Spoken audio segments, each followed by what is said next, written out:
munaasabad ballaadhan oo casho sharaf ah lagu soo dhaweynayay qaar ka mid ah qurba-joogta reer Somaliland ee u dhashay magaalada Burco ee dalka ku soo laabtay sanadkani ayaa lagu qabtay Hotel Sita Palace ee magaalada Burco. Casho sharaftan ay soo qaban qaabiyeen dawladda hoose ee degmada Burco ayaa waxa ka soo qayb galay badhsaabka gobolka Togdheer, mayor ku-xigeenka degmada Burco iyo qaar ka mid ah xildhibaanada golaha deegaanka degmada Burco. Waxaana ugu horreynba madashani ka hadlay xildhibaan Mubaarak Yuusuf Cilmi Bidhi oo ka mid ah golaha deegaanka degmada Burco, mayor ku-xigeenka degmada Burco xoday iyo badhsaabka gobolka Togdheer Maxamed Muuse Diiriye oo si isku mid ah u soo dhaweeyay qurba-joogta ku soo laabatay dalkooda hooyo, waxaana ay ku ammaaneen doorka ballaadhan ay ka qayb qaataan horumarka dalka. Waxaana hadaladoodii ka mid ahaa sida tan: ujeedada wuxuu baahayd inaynu iskulanno oo aan idin soo dhaweyno oo wixii talaana siisaan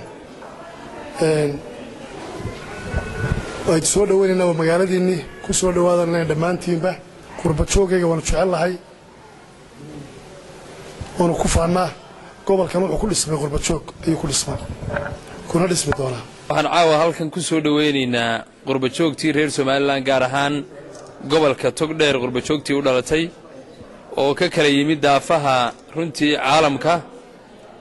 runtii waxaanu ku soo dhaweynaynaa gamco furan iyo niyad wanaagsan inooga calaamadsan yihiin qurba-joogta reer Somaliland qurba-joogta reer Togdheer, sababtoo ah Togdheer marka la qiyaaso horumarkeeda cidda xudunta u ahi waxa weeye gamcaha ugu wacanna ka geystay marka laga hadlayo dibudhiskii Burco ama gobolka Togdheer waxa weeye qurba-joogta dalka waxaad ka tihiin halbowle door weyn baa ku lahaydeen.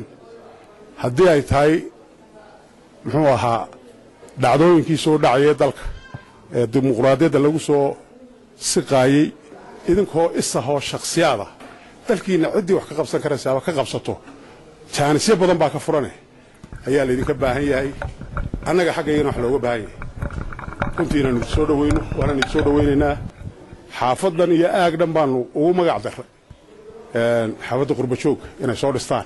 waxaa iyaguna madashani ka hadlay qaar ka tirsan qurba-joogta ku sugan magaalada Burco oo ka dareen celiyay soo dhaweyntani. waxaa kaloo ay si adag u dhaliileen madaarka magaalada Burco oo in badan ay albaabada u laabnaayeen, waxaana hadaladoodii ka mid ahaa sida tan: magaca qurba-joogta loo sameeyay maanta xafladan ama casuumadan aad iyo aad baan ku mahadnaqaynaa sida noo soo dhaweyseen iyo sida noogu heelantihiin.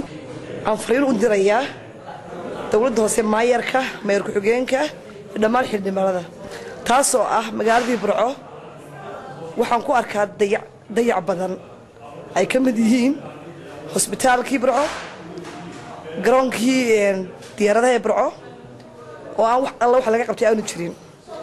annagoo qurba-joog ah oo u dhalanay deegaanka Burco hargeysaanu ka soo degnaa. anta berberaaba noo roonayda markii la yiri hargeysaha laga soo dego de 4 hours baan soo saamaa 4 saacadood baan soo soconaa.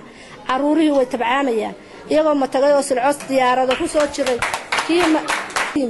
kulli marka la yiri hargeysaha laga dego imisa saacadood baa la soo wada soconaya. qof walba isagoo cagihii diyaaradu bararsay cagihii gaadhiguna barariyay baan halka ku nimaadnaa. waa isku imaasho wanaagsan. waxaana sidaanu dhawaa ka wada hadalay ay sheegaynaa xafladan oo kaliya noqonayde xaflad tan ka weyn dhammaantood xafladan ka weyn in bilka bacdi loo qabto oo la isweydaarsado araayo badan. runtii kulan aan markaan hargeysa soo socday aan fadhiyey waxaa la sheegay in loo gudbiyey madaxweynuhu maanta dhawada u baxay u tagay imaaraadka wixii ugu horeysay oo u dhiibay ilaahna loo qabto airportka inay ahayd. maaha munaasabadii u horeysay ee loo sameeyay qurba-joogta u dhalatay magaalada Burco ee ku soo laabtay dalkooda hooyo. munaasabad noocan oo kale ayaa sanad kasta loo qabtaa. waa Khadar Cabdirasaaq Saleebaan Khadar Hanad, shabakada caalamiga ee Hadwanaag News, magaalada Burco.